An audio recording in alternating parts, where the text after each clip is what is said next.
You guys started out pretty good. What happened in the second quarter? You seemed like you got all bogged down on offense. We didn't make some of the third downs that we made early in the game. I think we made the first 5 or 6 third downs of the game. And they made a couple adjustments. They were pretty aggressive, and we probably took our foot off the gas a little bit as well. So, a couple things. Joe said he doesn't want Rob taking off and running as much as he did. Do you feel the same way? And a couple of them had no choice. I mean, they were passes, and he just took off and got some yardage. One was a read. They took the first option away, and he took off with the ball. So I mean, we didn't really call. There weren't really design runs called for him. It just happened that way. And I think as we go, we may need to run him more. Did you take a deep breath a couple of times when you really got wrapped on the sideline? When Rob did? Yeah. He's tough. I don't worry about him being tough. I mean, we found that out last week. He's tough, and he's a competitor, so I don't worry about him getting hit.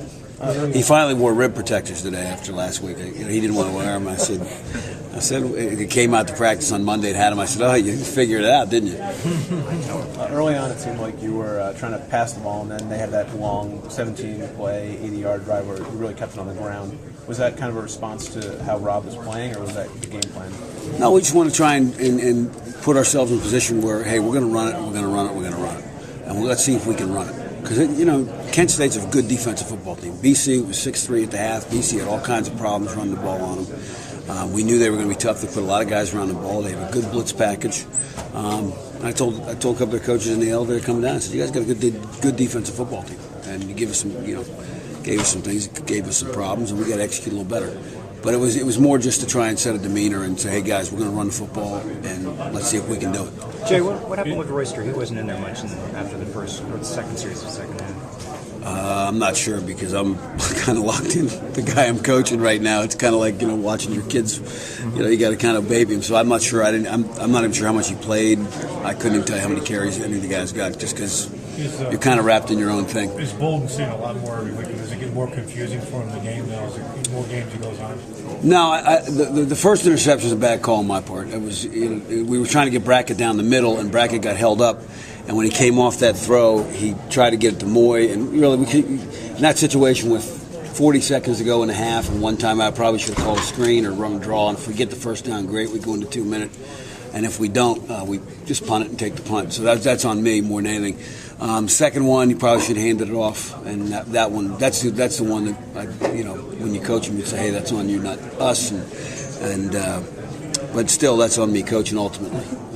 Jay, it comes down to us coaching. Do you think Davon Smith could be moving forward for the offense in the passing game? You had the big play late, and you also use him out of the backfield a lot. Just talk about what he kind of does to a defense. Well, he forces you to react awfully quickly, and he forces you to make some adjustments. We knew that was going to happen, so we used him as a decoy in a couple of things. That first big pass to Moy, we had him in the backfield, faked it to him, and the whole team was running with him.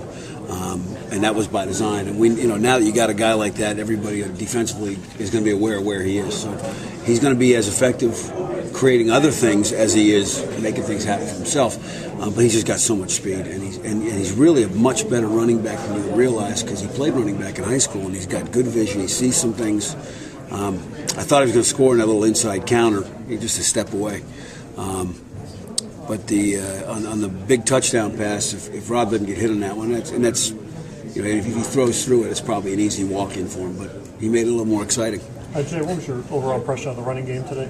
Much better. We've still got to tighten a few things up. Same thing with the pass game. The turnovers have got to be something that we got to work on, and that's as much on us as anybody else. The fumble right before right at the start of the second half was a big one because we got a good kick return.